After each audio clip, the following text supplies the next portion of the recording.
Mat-tokki ta' nofs il-lejl tal-ewwel ta' Mejju 2004 17-il sena ilu, il-Maltin u l-Awċin bħala poplu iċċelebrajna sħubija ta' pajjiżna fl-Unjoni Ewropea.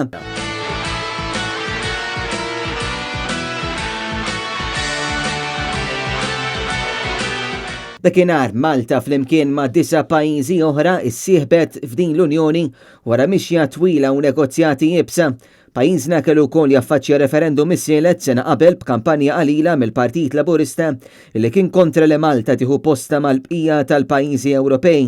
Dan is-17 l-anniversarju kien infakkar is-Sibt flimkien ma' ċelebrazzjoni ta' Jum il-Ħaddiem. Grazzi għal fondi Ewropej f'Malta saru ammont ta' proġetti bl-aħħar wieħed ikun il-proġett tal-Marsa. Dan apparti numru ta' proġetti fis-settur tas-saħħa, dak edukattiv, proġetti ambjentali u bosta oħrajn.